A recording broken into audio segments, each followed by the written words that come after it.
Hi everybody, and welcome to the channel. Today we're going to be visiting Elyria, Ohio's Amtrak station. This is one of the quietest, but perhaps most strategic stops in northern Ohio. Whether you're arriving, departing, or just exploring nearby, consider this your complete guide to the Elyria Amtrak station. Now the station itself is a simple, partially enclosed shelter located at 410 East River Street in downtown Elyria. There is a side platform and fully ADA accessible ramp access to the train, along with a wheelchair lift and ADA parking. But don't expect high platform boarding or station staff. This is a hands-on stop, and stair steps are going to be deployed from the train to help you get on board. There's no Wi-Fi, kiosks, restrooms, baggage service, or announcements, so plan ahead and be sure to use your Amtrak app to track your train. Parking at the station is more than adequate. We've left our car there up to a week at a time with no issues. The area is pretty regularly patrolled by local police, but if you're still feeling skittish, a suggestion might be to leave your travel itinerary or Amtrak information on the dash.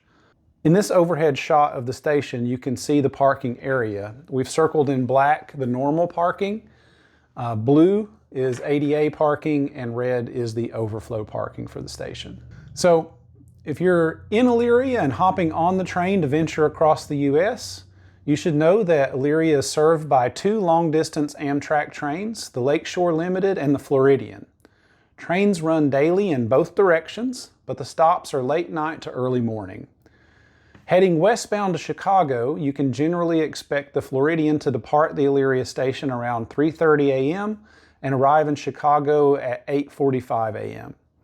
About an hour later, the Lakeshore Limited arrives at Elyria Station around 4:30 a.m. and will get you to Chicago shortly after 10.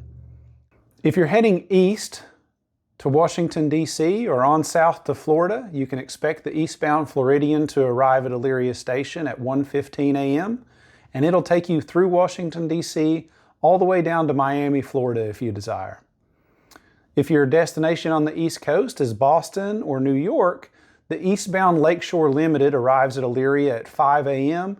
and it'll get you to New York City shortly before 7 p.m. that evening. If you're already on the train and you're disembarking at Elyria Station, your biggest concern is likely going to be transportation. Honestly, the best bet for getting where you need to go if your train arrives on time is going to be rideshare. Uber and Lyft offer pretty reliable service in downtown Elyria, though that can depend based on the time that you arrive. If you're not in a hurry, Lorain County Transit offers a nice microtransit experience through their Via LC service, which is an on-demand rideshare app that operates weekdays 6:30 a.m. to 6:30 p.m. for just $2 per ride. It's further discounted to just $1 for seniors, those that are disabled, or students, and it's free for veterans and infants.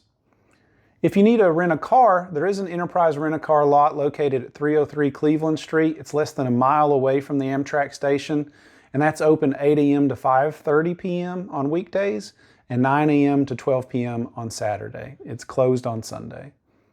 If you're just looking to hang out, grab a bite to eat or maybe a coffee, there's plenty of options nearby. There's a 24-hour McDonald's just under a mile from the station, so you could walk there in about 15 minutes. It's located at 595 Broad Street. Other local restaurants and shops are also around and start opening up pretty early.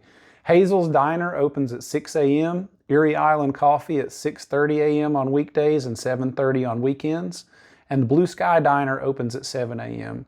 These are all great spots, particularly for breakfast. If you're more in the mood for lunch or dinner with a local flair, I'd suggest checking out Smitty's or the Foundry. They both open around 11 a.m. Check them out on TripAdvisor or look at their websites to check out the menu. Both really cool experiences.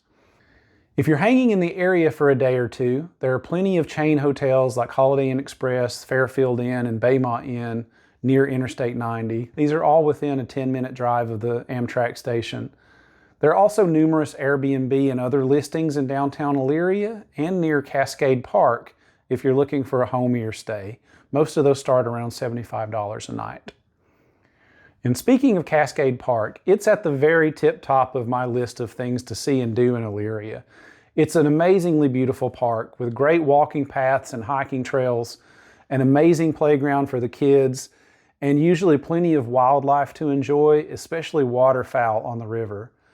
There are 2 waterfalls at Cascade Park that are both worth a visit. The West Falls require a decent hike to get to and to see from the observation platform that's available, or if you're don't have the time, you can just check them out from above Lake Avenue Bridge and look at them from the top. The East Falls are much more easily accessible with a large river walk and platform right next to a dedicated parking lot. There's also plenty of seating at the East Falls, so you can linger, enjoy the sound of the rushing water, enjoy a coffee or a meal. And if indeed you are a nature lover like myself, you'll of course know that you're just a stone's throw from magnificent Lake Erie. And there are parks and beaches all along Lake Erie, but the nicest and closest one to the Elyria Amtrak station is going to be Lakeview Park and Beach in Lorain, which is just 10 miles from the Elyria station. It offers a beautiful white sand beach, a great swimming area, volleyball, other activities, and views of the historic Lorain Lighthouse on the water. If you're heading the other direction away from the lake, be sure to stop in downtown Oberlin and check out the Oberlin College campus. It's less than 20 miles away from the Amtrak station, and it's a lovely historic downtown with a lively atmosphere, plenty of shopping and food opportunities. So, whether you're taking your first trip on Amtrak from the Elyria station, or you've decided to make a whistle stop with your rail pass and check out this lovely little Midwest town, I hope you found this information useful and you're more prepared for your adventure on the rails, wherever it may take you. Now, if you did find this helpful, and you enjoyed the content, please hit like on the video and subscribe to the channel. It'd really help us out a lot. Thank you.